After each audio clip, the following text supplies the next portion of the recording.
होते हैं I feel जब भी रियलाइज हुआ कि क्या सिचुएशन है और हमें अभी ऐसे ही रहना पड़ेगा थोड़े टाइम के लिए, तो एडजस्ट हो गया एंड इट वाज ग्रेट क्योंकि हमें फैमिली के साथ बहुत टाइम स्पेंड करने को मिल जाए, सो दैट्स बीन ग्रेट।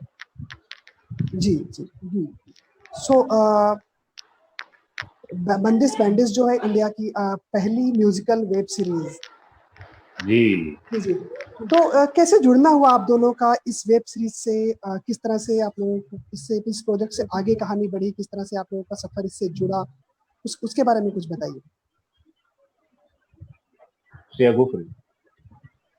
तो जो हमारे डायरेक्टर हैं आनंद तिवारी, मैं एक दिन उन्हें एक प्रोडक्शन हाउस में मिली, हम दोनों एक एड कर रहे थे साथ में, तो हमारा कॉस्ट्यूम ट्रायल्स हो रहा था। तो हम लोग मिले और मैंने बस रिसेंटली उनका काम देखा हुआ था, बैंड बाजा बारात, लखपत सहपुर, और मैं वापस घर गई और मैंने अपने मॉम डैड को बोला कि आज मैं आनंद तिवारी से मिली एंड आई रियली होप कि एक दिन मैं उनके साथ काम कर सकूं। और इत्तेफाक की बात है कि 2 महीने बाद कास्टिंग में जो एक कास्टिंग एजेंसी है वो ऑडिशंस रख रहे थे एक बहुत ही बड़े अमेज़न प्रोजेक्ट के लिए, जो एक म्यूजिकल था, रोमांटिक सीरीज था। तो बहुत ही ज्यादा एक्साइटेड थी मैं, और फिर मुझे पता चला कि आनंद तिवारी इसे डायरेक्ट कर रहे हैं। तो मैंने बहुत सिंपली एक ऑडिशन दिया और फिर 3 ऑडिशन के राउंड हुए और फिर फाइनली मैं आनंद तिवारी से मिली। और एक फाइनल ऑडिशन था जहाँ पे उन्होंने एक पूरा दिन वर्कशॉप रखा हमारे साथ। बहुत ऐसे थिएटर में जो वर्कशॉप वो लोग करते हैं to prep for a role, बहुत ही डिफरेंट था मेरे लिए। पहली बार किसी ऑडिशन में ऐसा हो रहा था, और वो भी डायरेक्टर के साथ खुद, और वो हमारे साथ बहुत टाइम स्पेंड कर रहे थे हर एक एक्टर के साथ, जो हम लोग 5 जन थे वहाँ पे, अलोन टाइम दे दे के। और फिर उस चौथे ऑडिशन के बाद फिर जाके मुझे ये पार्ट मिला जो तमन्ना शर्मा का पार्ट है। तो हाँ, वो मेरा सफर था। जी ऋतिक, आपके लिए कैसा रहा ये सफर? जी, मेरे लिए सच कहूँ तो एकदम किस्मत का खेल था कि मैं यहाँ पहुंच गया किसी तरीके से। बहुत सालों से मैं थिएटर कर रहा हूँ और छोटे मोटे करते रहा मैं यहाँ वहाँ यूट्यूब पे, स्टेज पे। और एक मौका मिला मुझे कुछ साल पहले आनंद तिवारी जी के साथ काम करने का, और उनके एक प्रोजेक्ट में मैं एक छोटा सा पार्ट प्ले कर रहा था, और फिर वहाँ उनके साथ मेरी जान पहचान हुई। और किस्मत की बात यह है कि जैसे श्रेया ने कहा कि कास्टिंग बे ने अचानक से फोन किया एक दिन, जो कास्टिंग कर रहे थे शो के लिए, और उनके ऑफिस से फोन आया और उन्होंने कहा कि एक शो है जो एक म्यूजिकल है, और शंकर एहसान लॉय उसका म्यूजिक दे रहे हैं, आनंद तिवारी इस शो को डायरेक्ट करेंगे, तो आप इस शो के लिए टेस्ट करना चाहेंगे? मतलब बिल्कुल करना चाहेंगे, क्यों नहीं करना चाहेंगे। और फिर गया मैं उसके लिए, मैंने टेस्ट की, और आई थिंक मैं काफी, मतलब मैं आई थिंक श्रेया के लॉक होने के बाद आया था ऑडिशन करने में, काफी लास्ट मोमेंट में आया था। 2-3 महीने चले थे उनके ऑडिशन, तकरीबन कुछ 200 लड़कियां, 150 लड़कों ने ऑलरेडी ऑडिशन दे दिया था उससे पहले। तो फिर मैंने ऑडिशन दिया, और उस दिन मैं आनंद सर से मिला और मैंने कहा कि देखिए इतने टाइम बाद मिल रहे हैं और काम के सिलसिले से। उन्होंने कहा हाँ बहुत बढ़िया कि तुमने ऑडिशन दिया, और देखते देखते 1-2 हफ्ते में पता चला कि राधे राठौड़ का जो रोल है वो मुझे मिल चुका है। और बहुत ही बेहतरीन सफर रहा है यार। सच में एकदम डेस्टिनीज प्रोजेक्ट कहता हूँ मैं इसको, कि हमारी किस्मत में था कि हमें मिलना था, और ये हमारे। इवन आई एग्री कि हम दोनों की किस्मत में था, क्योंकि मैं भी जिस तरह आनंद से मिली, तो उन्होंने बताया था कास्टिंग देखो मुझे ऑडिशन करने के लिए, और इत्तेफाक से मैं भी उन्हें उस प्रोडक्शन हाउस में मिली। हम दोनों ने एक एड साथ में किया था, और फिर जैसे ऋत्विक भी मिले आनंद सर से, तो really it was a destiny's project, I mean destine और इत्तेफाक की बात प्रोजेक्ट। है, श्रेया और मैं भी पहले मिल चुके थे किसी और प्रोजेक्ट के लिए जो हुआ नहीं, बट अच्छा। फाइनली हम मिले इस प्रोजेक्ट पे और साथ में हम काम कर रहे हैं। तो बहुत सारी चीजें ऐसे हैं जिसके लिए मैं कहता हूँ कि ये तो डेस्टिनीज प्रोजेक्ट है, ये किस्मत ने बनाया है पूरा शो। जी। तो जहाँ तक बात है कि अगर कोई दूसरा जनर होता तो वहाँ पे थोड़ा जो अपना एक्सप्रेशन होते हैं वो, या फिर जो एक्टिंग होती है वो थोड़ी आसान होती है। बट एक म्यूजिकल, जैसे ऋतिक आपके लिए, जब आप एक क्लासिकल सिंगर का एक्टिंग कर रहे हैं वो करना, और श्रेया जब आप पॉप स्टार की कर रही है, वो एक्टिंग के लिए ट्रेनिंग, वो कैरेक्टर के लिए ट्रेनिंग किस तरह से हुई और किस तरह से आपने खुद को उस कैरेक्टर में ढाला? तो बेसिकली लिपसिंग करना अपने आप में एक आर्ट फॉर्म होता है। वो सिर्फ एक्टिंग सीखने से आप लिपसिंग नहीं सीख सकते, लिपसिंग भी आपको सीखना पड़ता है कि कैसे किया जाती है ये on screen, how do you move your lips to a song and make it feel कि मतलब सच में ये बंदा गा रहा है। वो तो अपने आप में एक आर्ट फॉर्म है। और उससे भी बड़ा कठिन का काम है कि क्लासिकल म्यूजिक पे आप लिपसिंग करें, जो कि मतलब बहुत ही राग समझना, स्वर समझना, सरगम समझना बहुत ही कठिन काम है। और तो याद रखना, क्या, और उसे याद रखना, मतलब लिरिक्स को लिपसिंग करना और आई थिंक सारे गानों को लिपसिंग करना बहुत ही अलग बहुत अलग अलग चीजें है। हैं। तो हमने एज सुन एज हमने जैसे ही हमने कॉन्ट्रैक्ट साइन किया, और कॉन्ट्रैक्ट साइन करते ही सबसे पहले हमें बोला गया कि भाई ऐसा है, कल से ट्रेनिंग कल से स्टार्ट। Singing classes start. और लिटरली हमारे जो टीचर थे अक्षत पारिक, उन्होंने हमारी ट्रेनिंग स्टार्ट की, और क्लासिकल म्यूजिक पे हमने ट्रेनिंग स्टार्ट किया, और तकरीबन पकड़ लीजिए 2-2.5 महीने हम रोज ट्रेन कर रहे थे, रोज, हर रोज। ऑफकोर्स 2-2.5 महीने में कोई सिंगर तो नहीं बन सकता, लेकिन एक सिंगर की एक्टिंग करना वो जरूर हम सीख सकते हैं, और वो हमने सीखा है। और अक्षत जो है वो थ्रू आउट 7-8 महीने जो हमने शूट किए, वो थ्रू आउट हमारे साथ छूटते थे।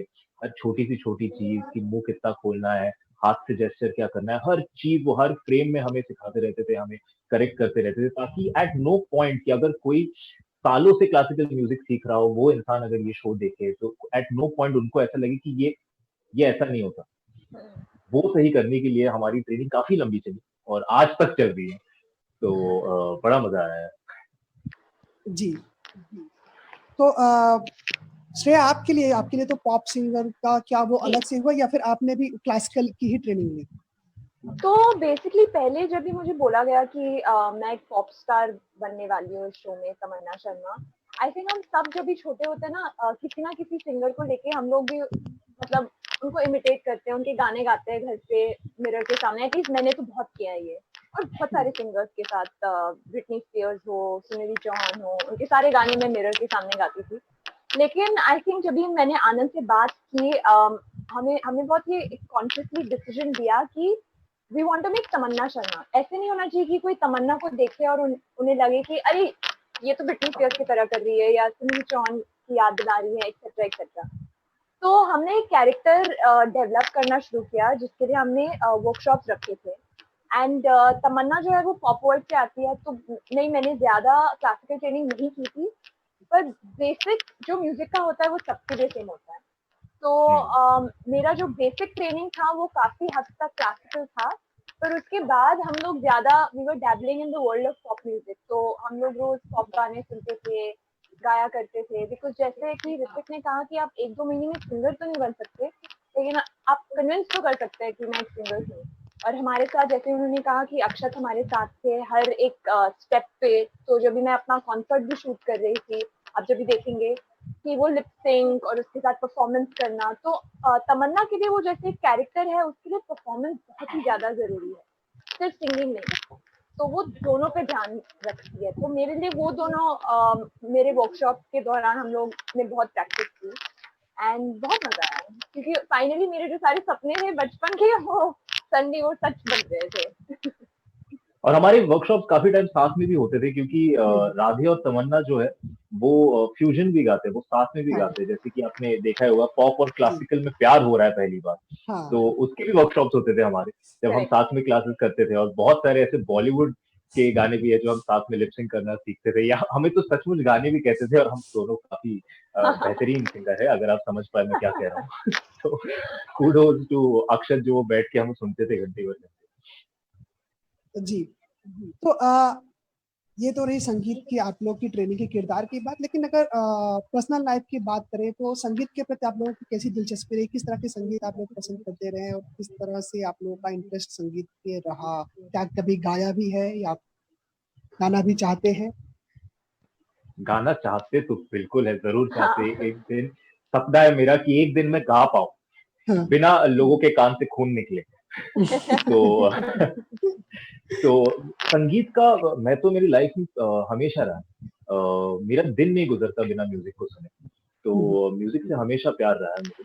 और जब मैं छोटा था, जब मैं स्कूल में था, तो मैं एक बैंड में भी था जहाँ मैं गिटार प्ले करता था। तो म्यूजिक का प्यार और म्यूजिक का शौक हमेशा रहा है मुझे। बट जिस तरीके से इस शो ने मुझे म्यूजिक से वाकिफ कराया है, मुझे जिस तरीके से फिर से समझाया है कि म्यूजिक में और क्या क्या होता है और क्यों लोग इसमें बह जाते हैं एक बार घुस जाओ तो वो जो रीइग्नाइट किया है मेरा पैशन, मेरा लव म्यूजिक के लिए इस शो ने, वो पहले नहीं था। वो जरूर इस शो से शुरू हुआ है और ये होपफुली जिंदगी भर रहेगा मेरे पास। जी ऋतिक, आप किस तरह का म्यूजिक सुनना पसंद करते थे? हर तरीके की। मैं फिल्मी गानों से लेके सॉफ्ट रॉक इंग्लिश गाने से लेके पॉप गानों से लेके यूफोरिया सोनू निगम से लेके हर तरीके के गाने में सुन सकता हूँ। आज के गाने भी सुन सकता हूँ मैं, इलेक्ट्रॉनिक म्यूजिक भी सुन लेता हूँ। तो बस मूड होना चाहिए उस चीज के लिए। इस वक्त ये मूड हो रहा है तो बस वो सुन लेंगे। जी जी, श्रेया आपका कैसा रहा? तो बचपन से ही मैं भी बहुत ही ज़्यादा म्यूज़िक से एक बहुत बड़ा पार्ट प्ले किया है म्यूज़िक ने मेरे लाइफ में, कि मैं मेरे लिए हर मूड के लिए गाना। तो मैं अगर सैड हूँ तो मैं गाना सुनती हूँ, मैं हैप्पी होती हूँ तो मैं गाना सुनती हूँ। तो हर मूड के लिए मैं एक गाना मतलब मेरे पास है डेडिकेटेड एक सॉन्ग। और बचपन से ही ऐसे एक माहौल था मेरे घर में जहाँ मेरे मॉम डैड बहुत गाना बजाते थे। तो स्कूल के लिए तैयारी करते समय, फिर शाम को डिनर के वक्त हम लोग जब भी सब साथ में बैठते थे तो हम लोग गाने सुनते थे। तो उसकी वजह से मेरी जो म्यूजिकल चॉइस थी जब भी मैं बड़ी हो रही थी वो बहुत मेरे पेरेंट्स से प्रभावित थी। तो जैसे मैं बहुत बीटल्स को सुनती थी, फ्रैंक सिनाट्रा को सुनती थी, जगजीत सिंह को सुनती थी। और फिर जब भी मैं बड़ी होती गई I started getting very attracted to music artist. गाने से ज्यादा जैसे ब्रिटनी स्पीयर्स हो गई, लेडी गागा हो गई, I used to love Sunidhi Chauhan. तो आई थिंक मैं भी हर तरह के गाने सुन सकती हूँ क्योंकि I am surrounded by people जो बहुत अलग अलग गाने सुनते हैं। तो मेरे लिए music has always been a very big part of my life, लेकिन मैं ज्यादा म्यूजिक के बारे में मुझे नॉलेज नहीं थी। जैसे एक होता है खाने के बारे में मतलब जानना और देखना और खाना, और एक होता है खाना बनाना। तो आई थिंक इस शो की वजह से मुझे बहुत इंफॉर्मेशन मिली है। मुझे ज्यादा क्लासिकल म्यूजिक की समझ नहीं थी, जो छोटा बहुत मेरी मॉम प्ले करती थी जब भी मैं छोटी थी वही मैं सुनते आई हूँ। लेकिन इस शो की वजह से अभी मैं जानती हूँ कि बंदिश का मतलब क्या है, और हमारे जो इंडियन कल्चर में है कितना वास्ट है हमारा, हम कितने एनरिच्ड है म्यूजिकली। और शंकर एहसान लॉय जी के साथ भी जैसे जैसे उनके गाने सुनना, उनका जो मेकिंग था वो सब कुछ सुनते सुनते बहुत कुछ इन्फॉर्मेशन हमें मिली है राजस्थानी म्यूजिक के बारे में, घराने के बारे में। तो बहुत मेरा जो इम्प्रेशन था क्लासिकल म्यूजिक के बारे में वो बहुत ही ज्यादा चेंज हुआ है। एंड आई थिंक हम दोनों की यही चाह है कि जो लोग हमारे शो को देखें वो ना ही हमारे म्यूजिक को एंजॉय करें, पर उनका भी अगर उनके दिमाग में है कोई pre conceive notion classical music के बारे में, वो आई होप हम लोग चेंज कर सके। जी superb Shreya, superb, What? Love it. I love what you said, superb. जी वीडियो तो इंटरव्यू ऋत्विक। जी श्रेया और ऋतिक, जब बात करते हैं जी कि एक न्यू कमर एक्टर होने के नाते, जब आपके पास में अतुल कुलकर्णी और नसीरुद्दीन शाह जैसे एक्टर आपके जी। साथ में हो, उनके साथ एक्टिंग करना हो, तो कहीं ना कहीं एक मन में हिचकिचाहट जरूर होती है कि कैसे परफॉर्म करना है। वो हिचकिचाहट से आप लोग कैसे दूर हो पाए और कैसे उनके सामने अपना बेहतरीन परफॉर्मेंस कर सके? ये पता है नहीं, इस चीज का पूरा श्रेय जो है ये नसीर सर और अतुल सर, मतलब जितने भी सीनियर एक्टर्स हैं, हम सबके सामने नर्वस थे पहले। तो द आइडिया कि इतने बड़े एक्टर्स के सामने हमें परफॉर्म करना, उनके साथ परफॉर्म करना है, एक फ्रेम में दिखना है साथ में, तो वो बस उसके बारे में सोचना ही अपने आप में काफी डरावना है। बट मैं सच में कहूंगा कि ये हर एक एक्टर जिन्होंने पार्ट लिया है इस शो में, हम दोनों के अलावा इस शो में हर कोई एक्सपीरियंस एक्टर है, इंक्लूडिंग राहुल कुमार जो है, जो मेरे बेस्ट फ्रेंड का रोल प्ले कर रहे हैं, वो थ्री इडियट्स में थे। तो वो काफी टाइम से वो काम किया आ रहे हैं। तो हर एक एक्टर यहाँ पे एक्सपीरियंस था हमारे शो में, हर एक बहुत ही उमदा, बहुत ही क्या कहते हैं, बेहतरीन किस्म के एक्टर्स थे जिनके साथ हमें काम करने मिला। तो नर्वसनेस इस तरीके से गई कि वो खुद कभी भी जब भी हमारे सेट पे डायरेक्टर होते भी खुद थे, एक्टर हैं, बहुत ही बेहतरीन एक्टर हमारे हैं। हमारे डायरेक्टर खुद इतने बेहतरीन एक्टर है, आनंद तिवारी। तो नर्वसनेस तो बहुत होती थी कि यार कितने लोग देख रहे हैं, और वो भी इतने सीखे हुए लोग हैं साथ में। तो बट यार सब इतने फ्रेंडली थे, सब इतने प्यारे थे। नसीर सर खास करके, वो तो सबसे फनी इंसान थे सेट। अगर आप मानेंगे नहीं, ऐसे सबको लगता है कि अरे नसीर सर है, थोड़ा डिस्टेंस मेंटेन करके चलना चाहिए, मतलब थोड़ा रिस्पेक्ट के साथ। वो इतने फनी इंसान, सबसे ज्यादा जोक्स वो क्रैक करते थे सेट पे, वो इतने फ्रेंडली थे। और हर एक सीनियर एक्टर उन्होंने श्रेया और मुझे इतना सपोर्ट किया, इतना हेल्प किया, हमें हमारी मदद करते थे। हमें कहते थे कि शायद बेटा तुम ये ट्राई करके देख लो, शायद ये काम आ जाए, या वो पूछते थे कि इज देयर एनीथिंग कि आप चाहते हो कि हम डिस्कस करें सीन के पहले। तो उन्होंने हमें इतना कंफर्टेबल महसूस कराया है, इतना पार्ट ऑफ द फैमिली महसूस कराया कि आई थिंक 5 मिनट भी नहीं लगे उनसे मुलाकात करके कि हम अपने आप में दोस्त बन गए, सारे के सारे, चाहे वो जितने भी सीनियर हो उम्र में या तजुर्बे में, सारे के सारे हम एज फ्रेंड्स काम कर रहे थे उनसे। एक्चुअली मेरे साथ बहुत ही ऑपोजिट था ऋत्विक से के एक्सपीरियंस से। मेरे लिए मैं बहुत ही ज्यादा नर्वस होती हूँ मेरे पहचान के लोगों के सामने, जैसे मेरी मॉम हो गई, मेरा भाई हो गया, मेरे पापा हो गए, उनके सामने मैं अगर परफॉर्म करूंगी तो मैं बहुत ज्यादा नर्वस होती हूँ। अगर मैं किसी को जानती नहीं हूँ, ऑफ कोर्स मेरे लिए तो ये सारे लेजेंड्स हैं, तो नर्वसनेस से ज्यादा मुझे एक्साइटमेंट थी कि मुझे मौका मिल रहा था इनके सामने परफॉर्म करने का। लेकिन शूटिंग के वक्त जैसे ऋत्विक ने कहा, वो इतने स्वीट थे और उन्होंने इतनी हमारी मदद की कि शूटिंग के एंड के मतलब towards the end of the shoot वो मेरे लिए बहुत मतलब मैं क्लोज हो गई उनसे। तो अब अगर मुझे उनके सामने परफॉर्म करना पड़ा, आई थिंक मैं ज्यादा नर्वस हो जाऊंगी। पर जो शूटिंग का दौर था उस समय मैं उन्हें इतना ज्यादा जानती नहीं थी, तो मेरे लिए बहुत एक्साइटिंग था कि मैं नसीरुद्दीन शाह, अतुल कुलकर्णी, राजेश तेलांग, शिवा चड्ढा के सामने परफॉर्म करने वाली हूँ। मेरे लिए आनंद तिवारी के सामने परफॉर्म करना भी बहुत बड़ी बात है। लेकिन अब ये सारे मेरे जान पहचान के लोग हैं, वो इतने स्वीट है, जैसे फैमिली की तरह उन्होंने ट्रीट किया है मुझे। तो अब मैं थोड़ी नर्वस होती हूँ कि अरे अरे शॉट देना उनके सामने या उनके साथ।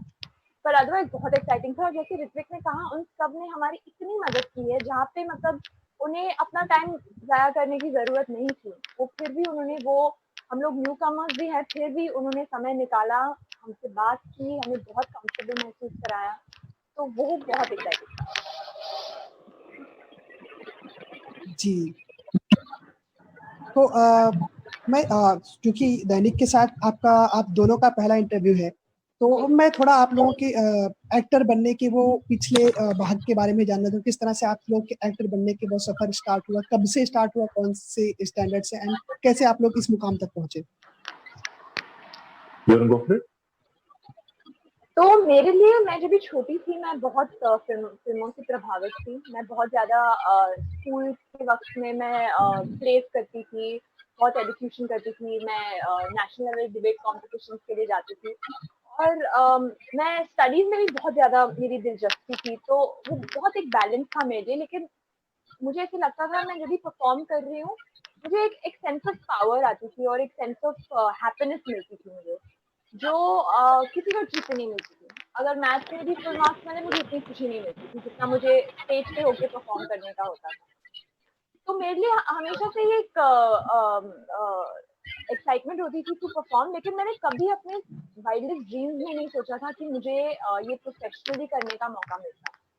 तो वो एक जैसे एक हॉबी होती है, वो रह गई हॉबी। लेकिन जब मैं अपने फाइनल ईयर ऑफ कॉलेज में थी, मैंने एक एड के लिए ऑडिशन की थी। आई थिंक वो दौर था 2015-2016, जब भी बहुत एक चेंज आ गई थी। जो बहुत सारे जो कास्टिंग डायरेक्टर्स थे, सोशल मीडिया के थ्रू, जैसे फेसबुक हो गया, मैसेजिंग के थ्रू बहुत लोगों तक पहुंच रहे थे उनके मैसेजेस कि ये ऑडिशन हो रहा है, आप आ जाइए। तो मेरे एक फ्रेंड ने मुझे बताया कि ये एक एड की ऑडिशन हो रही है, क्या तुम्हें करना है?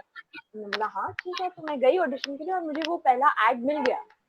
और उस एड के बाद मैंने थोड़े और प्रोजेक्ट किए। और मैं बहुत लकी रही हूँ कि जिन लोगों के साथ मैंने काम किया अब तक, वो बहुत ही उम्दा जो आर्टिस्ट हैं, उनके साथ मुझे मौका मिला है काम करने का। Be it Imtiaz Ali, be it Mukesh Chhabra, अभी अनमोल एंड अभिषेक जिन्होंने मुझे बंदिश के लिए कास्ट किया है, आनंद तिवारी, अमृत सिंह बिंद्रा। तो जो मेकर्स है, मैं बहुत ही ज्यादा लकी थी कि मुझे इन मेकर्स के साथ काम करने का मौका मिला। और मेरे लिए बहुत सिंपल था ऑडिशन। सिंपल नहीं कहूंगी, लेकिन ऑडिशन करते करते मुझे काम मिलता रहा। तो मेरे लिए वही मेरी जर्नी रही है कि मैं एक प्रोजेक्ट के बाद मैं आगे बढ़ती हूँ कि अच्छा अब क्या, अब क्या, अब क्या। तो ऑडिशन देते देते रिजेक्शन भी मिली है मुझे काफी। पर ऑफ कोर्स आज मैं यहाँ आपसे बात कर रही हूँ, तो जो प्रोजेक्ट मुझे मिली है वो बहुत ही एक्साइटिंग रहा है। मैंने बहुत अलग अलग कैरेक्टर्स प्ले किए हैं और पहली बार मुझे एक ऐसा मौका मिल रहा है जो तमन्ना शर्मा का कैरेक्टर है वो प्ले करने का, जो मुझसे काफी हद तक अलग है। तो हाँ, मेरी यही जर्नी रही है। ऋतिक, आपकी कैसी रही? मेरी जर्नी काफी लंबी रही। मैं तकरीबन कुछ 4-5 साल का था जब पहली बार मैंने रियलाइज किया कि मैं एक्टर बनना चाहता हूँ, क्योंकि मैंने टीवी पे बाजीगर नाम की एक फिल्म देखी और वहां पे मैंने देखा कि शाहरुख खान साहब जो है वो मर गए। और मैं बड़ा रोया इस चीज को देख के। और मैंने अपनी मम्मी से कहा कि ये क्या हो गया, शाहरुख खान ऐसे कैसे, ये इनके साथ क्या हो गया। तो उन्होंने मुझे समझाया कि बेटा ऐसा नहीं होता, ये हीरो है, ये एक कहानी है और ये एक फिल्म है, और ये एक और कहानी में वापस आएंगे, एक दूसरे किरदार प्ले करेंगे और तुम्हें फिर से दिखेंगे। और ये चीज मुझे बड़ी फैसिनेटिंग लगी कि ये ऐसे होता है, ये कहानी है, ये किरदार है और ये इंसान फिर से वापस आएगा। तो तभी से बचपन में मैंने कह दिया अपनी मम्मी से कि मम्मी मैं ये बनेगा, मैं हीरो बनेगा। तो वो तभी बचपन में How मैंने old were कह you? तो दिया, पर वो I was I think 4 years old or something, Oh 4 or wow. 5 years old। तो वो तभी तो मैंने कह दिया। बट वो मेरी क्योंकि मैं 9-10 साल की उम्र से मैंने थिएटर करना स्टार्ट किया और मैं बैंगलोर में था। मैं स्कूल में काफी थिएटर करता था और वो थिएटर करते करते फिर मैंने एक डांस कंपनी ज्वाइन की जहाँ पे मैं एज ए प्रोफेशनल डांसर काम करने लगा। फिर उसके बाद मैं बॉम्बे वापस आ गया क्योंकि मैं बैंगलोर में था जब मैं अपनी स्कूलिंग कर रहा था। फिर can you hear me? Yeah. तो ये कह रहा था मैं फिर बॉम्बे आ गया। फिर बॉम्बे के बाद लग गए फिर ऑडिशन करने, क्योंकि वो तो सारी जिंदगी जहन में रह गया था कि एक्टर तो बनना है। और ऑडिशन करते करते आज आपके सामने बैठे यहाँ पे, इतने बड़े शो का हिस्सा बनने का मौका मिल गया हमें। 7 साल का लड़का जिसने कहा था कि मम्मी हीरो बनना है, वो आज फाइनली बन आपके गया सामने बैठा हीरो। हुआ है। आज फाइनली आपके सामने बैठा हुआ जी। तो मतलब आपका शुरुआत किस शहर से हुई, कहाँ से आपने शुरू किया और किस उम्र से आपने ऑडिशन देना, कब से, मतलब 3-4 साल पहले कब से आपने ऑडिशन देना स्टार्ट किया? है। मैं एक्चुअली जब मैं एक्टिंग स्कूल से पास आउट हुआ वो तकरीबन पकड़ लीजिए 6-6.5 साल पहले की बात है। और उसके बाद मैं एज एन असिस्टेंट डायरेक्टर काम कर रहा था तकरीबन 2 साल के लिए। तो हो गए होंगे कुछ 3-4 साल जो मैंने ऑडिशन देना स्टार्ट किया एज एन एक्टर। तो 3-4 साल की मेहनत रही काम ढूंढने की। और इन द मीन वाइल जब काम मिल रहा था या नहीं मिल रहा था, एज एन एक्टर अपने आप को ट्रेन करता रहा हूँ। और होपफुली वो ट्रेनिंग, वो मेहनत आपको इस शो में दिखेगी। जी। तो ऋतिक, आपकी शुरुआत मतलब मुंबई से ही रही या फिर किसी और शहर से? क्योंकि आपने कहा मुंबई आए, तो कहाँ से रही आपकी शुरुआत, कौन से शहर से? मेरा जन्म मुंबई में हुआ, पर मैं 9 साल की उम्र से 19 साल की उम्र तक मैं बैंगलोर में था। और फिर यहाँ आ गया मैं वापस। जी। जब घर में हम ऐसा कहते हैं कि एक्टर बनना है, एक्टर बनने में आमतौर पे घर वालों को भी दिखता है और सच में स्ट्रगल तो बहुत ज्यादा है। फिर घर वालों को एक्टर बनने के लिए कन्विंस करना कैसा रहा, और क्या घर वालों से भी कोई इस फील्ड में रहा है या उनका कुछ जुड़ाव रहा है? बिल्कुल भी नहीं। मैं अपने आप को, sorry, No, can go I take ahead. It? Yeah, of course. मैं अपने आप को बहुत ही खुशकिस्मत समझता हूँ, क्योंकि जिस दिन मैं तकरीबन कुछ 13 साल का था जब मैंने ठान लिया था कि ये आज अपने पेरेंट्स को बता देता हूँ कि मैं आगे जाके, क्योंकि तब वो वक्त होता है ना 13-14 साल का जब आपको डिसाइड करना पड़ता है इसके बाद क्या करेंगे, साइंस लेंगे, कॉमर्स लेंगे, आर्ट्स लेंगे। तो मैं सोचा कि इससे पहले कि ये डिबेट घर पे स्टार्ट हो, मैं खुद जाके उनको कह देता हूँ कि देखिए 10th के बाद आप मुझे जो भी करने गए, मुझे आगे जाके जिंदगी में एक्टर ही बनना है, ये मेरा प्रोफेशन होने वाला है। I want to take this up as my career. तो जब मैंने ये बात कही अपने पेरेंट्स से तो उनका रिप्लाई बहुत ही इंटरेस्टिंग था, क्योंकि उन्होंने कहा कि हाँ पता है, वी नो। मैंने कहा ये तो बड़ा आसान है यार, ये मैं बेकार में टेंशन ले रहा था। तो मैं बहुत ही खुशकिस्मत हूँ कि मैं एक ऐसे परिवार से बिलोंग करता हूँ जो एक इंसान को, एक बच्चे को जो अपने आर्ट फॉर्म को अपना करियर बनाना चाहता है उसके लिए बहुत सपोर्टिव है। और मेरे पूरे फैमिली से ना तो कोई म्यूजिक फील्ड में है, ना कोई एक्टिंग फील्ड में है, या कोई भी किसी भी तरीके की कोई आर्टिस्ट नहीं है। ऑफकोर्स हर कोई ना कोई गाना गा सकता है, कोई ना कोई कुछ इंस्ट्रूमेंट बजा सकता है, कोई ना कोई कुछ कर सकता है, बट प्रोफेशनली कोई आर्टिस्ट नहीं है मेरे घर में। ये मैं पहला हूँ और पूरा परिवार जो है मेरा एकजुट होकर मुझे सपोर्ट कर रहा है। तो मेरी सच में ऊपर वाले से तो धन्यवाद करता हूँ कि मुझे ऐसी फैमिली में जन्म लेने का मौका। That's great. जी श्रेया, आपके लिए कैसा रहा? मेरे लिए तो मुझे खुद आई थिंक बहुत टाइम लगा एक्सेप्ट करने के लिए कि मैं ये करना चाहती हूँ प्रोफेशनली। तो जब भी मैंने डिसीजन ली, मैंने अपने ब्रदर से बात की और पेरेंट्स से पहले थोड़ा बहुत क्या बोलते हैं, उनको पहले वो कंफर्टेबल नहीं थे, वो क्योंकि हमारा कोई नाता नहीं है इंडस्ट्री से। और और ऑफ कोर्स उनको भी लगा कि ये लड़की पागल हो गई है कि क्या बोल रही है ये, यू नो। मैं कॉलेज में भी मैं एकेडमिक्स में बहुत अच्छी थी, तो उन सबको लगा कि मैं मास्टर्स करूंगी और पढ़ाई करूंगी, जॉब कर लूंगी एक्सेट्रा, या अपने मॉम डैड को ज्वाइन कर लूंगी, जो भी है।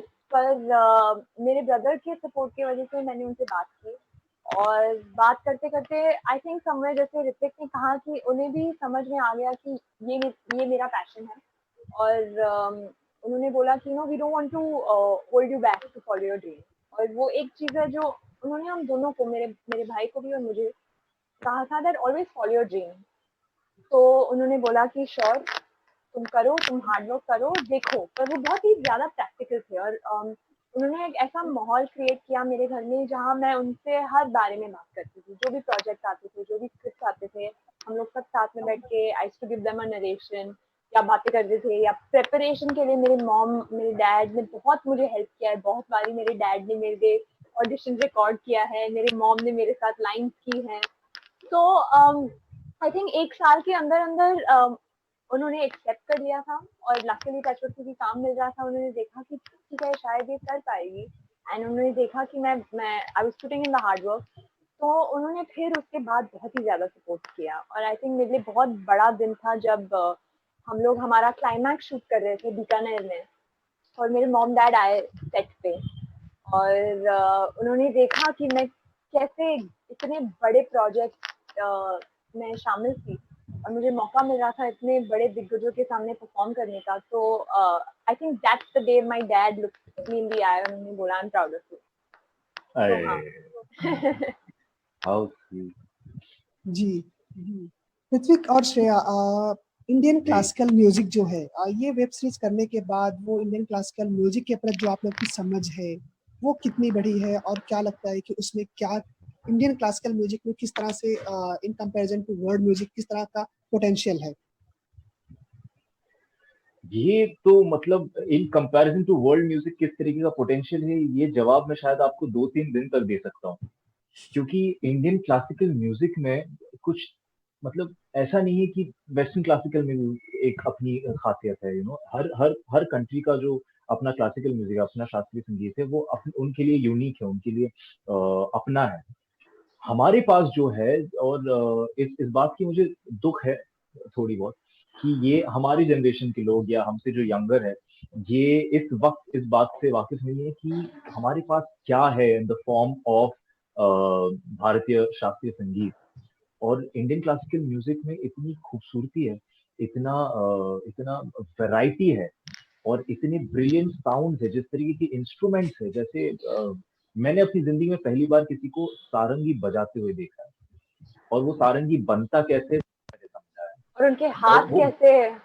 वो पता है आपको, ये सारंगी ना यहाँ से बजती है, यहाँ नाखून के नीचे से, ये क्यूटिकल्स है, और इतना सॉफ्ट टिश्यू होता है यहाँ पे, और वो पूरा स्ट्रिंग उनको इसी से बजाना होता है, और उसके अंदर से इतना एक एक सैड सा ट्यून निकलता है ना उसमें से। बट सारंगी एक ऐसा इंस्ट्रूमेंट है जो आपके आवाज, जो वोकल्स है, सबसे ज्यादा उससे मैच करता है। तो आप इमेजिन कीजिए कि इसके मेटाफर्स क्या क्या हो सकते हैं।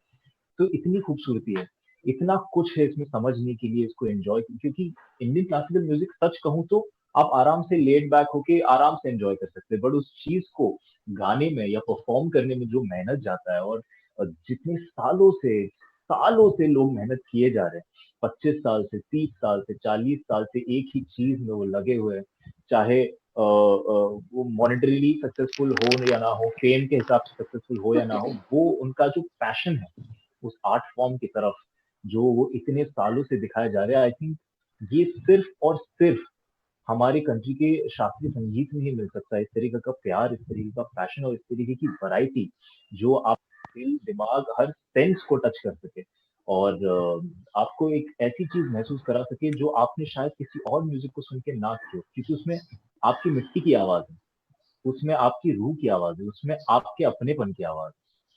वो आई एम रियली होपिंग कि हमारा जनरेशन और हमसे जो यंगर भी है, जो टीनेज में है, वो इस शो के माध्यम से इस चीज को फिर से समझ पाए, इसको प्यार दे पाए, इसको एक्सेप्ट कर पाए, और एक बार फिर जैसे 40s या 50s या 60s में इंडियन क्लासिकल म्यूजिक एंजॉय किया जाता था, हम सब फिर से एंजॉय कर पाए।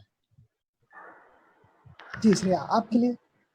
कि आई थिंक मेरे लिए पहली बात जो है जो इस शो ने मुझे सिखाया है, बिसाइड जो म्यूजिक के बारे में मुझे नॉलेज मिली है, कि आप किसी भी म्यूजिक फॉर्म को डिसरिस्पेक्ट नहीं कर सकते। आपका जो म्यूजिक फॉर्म है, अगर आपका जो प्रेफरेंस है, अगर जैसे तमन्ना का पॉप है, राधिका क्लासिकल म्यूजिक है, इसका ये Correct. मतलब नहीं है कि जो दूसरा म्यूजिकल फॉर्म है वो बड़ा या छोटा है। Correct. म्यूजिक एक आर्ट फॉर्म है, तो हर एक तरीके की म्यूजिक को रिस्पेक्ट करना बहुत ही जरूरी है, और इस शो की वजह से वो मुझे सीखने को मिला है। क्योंकि बार बार हमारे जो डायरेक्टर है वो हमें बताते थे कि आप पॉप सिंगर हो, लेकिन आपको बहुत रिस्पेक्ट है क्लासिकल म्यूजिक। शायद आपके दिमाग में है थोड़े नोशंस, जैसे यंगस्टर्स आजकल, at least I can speak for my self, कि हाँ हम लोग बोलते हैं कि क्लासिकल म्यूजिक शायद थोड़ा बोरिंग होगा, पर इसका ये मतलब नहीं है कि मैं उसे डिसरिस्पेक्ट कर रही हूँ। वो मेरी लाइकिंग या ओपिनियन है। तो आई थिंक वो पहले बहुत ही इम्पोर्टेंट है कि अगर आप पोटेंशियल के बारे में पूछे, I don't think I can comment on potential, क्योंकि हर एक म्यूजिक फॉर्म की पोटेंशियल होती है। अभी जितना उन्हें लोग एक्सेप्ट करेंगे, इंजॉय करेंगे, वो अलग है। पर यस ऑफ कोर्स इस शो के थ्रू पॉप म्यूजिक तो पूरे वर्ल्ड में एक्सेप्ट होती ही है। लेकिन आई रिमेम्बर हम जब भी अक्षत से बात कर रहे थे, वो हमें बताते थे कि हमारा जो क्लासिकल संगीत है वेस्टर्न से थोड़ा अलग है, क्योंकि आई थिंक हमारे दो प्रकार की क्लासिकल म्यूजिक है विद इन द कंट्री। और क्योंकि हमारे इतने सारे लैंग्वेजेस है, हमारे खुद के भी इंस्ट्रूमेंट्स है, तो इतने सारे घराने हैं, तो we very enriched culturally I feel in terms of music, which I am very proud of कि हमारा जो शो है वो 200 कंट्री तक पहुंचने वाला है, और लोगों को मौका मिलेगा ना ही सिर्फ पॉप म्यूजिक पर क्लासिकल म्यूजिक और उसका फ्यूजन सुनने का। तो वो एक नया एंड इंटरट्वाइंड विद रोमांस, तो वो नया होगा सबके लिए। So I hope everybody enjoys it. और मेरे लिए ये शो के शूट करते समय मेरा जो फेवरेट सॉन्ग था वो तमन्ना का कॉन्सर्ट सॉन्ग था, क्योंकि वो पहली बार मैं स्टेज पे इतने सारे लोगों के सामने मैं परफॉर्म कर रही थी। वो मैंने बोला था मैं जब छोटी थी, वो सारे ड्रीम्स पूरे हो रहे थे of performing on stage as a pop star. लेकिन शूट करते करते मेरा जो फेवरेट सॉन्ग है एल्बम से, आप सुनेंगे जैसे रिवील होता जाएगा, एक जो बिरह है जो क्लाइमैक्स में आता है, वो मेरा फेवरेट ट्रैक है इस शो का। तो आई फील जो पोटेंशियल है वो अनलिमिटेड है। आई थिंक बस हमें थोड़े नोशंस चेंज करने की जरूरत है, एंड आई होप कि हम इस शो के थ्रू वो कर पाए। जी, मेरा लास्ट क्वेश्चन, आपके सिवाय बंदिश बैंडेज के आप लोगों के अपकमिंग प्रोजेक्ट्स क्या क्या है और किस तरह के प्रोजेक्ट्स पे आप लोग काम कर रहे हैं? सॉरी, आप वो रिपीट कर सकते हो? बंदिश बैंडेज के अलावा आपके अपकमिंग प्रोजेक्ट्स और क्या क्या है और किस तरह के प्रोजेक्ट्स पे आप लोग काम कर रहे हैं या इसके लिए तैयारियां कर रहे हैं? आई थिंक इस समय, क्योंकि हमारे लिए बहुत बड़ी बात है कि बंदिश बैंडेज रिलीज हो रही है, हम बहुत ही ज्यादा एक्साइटेड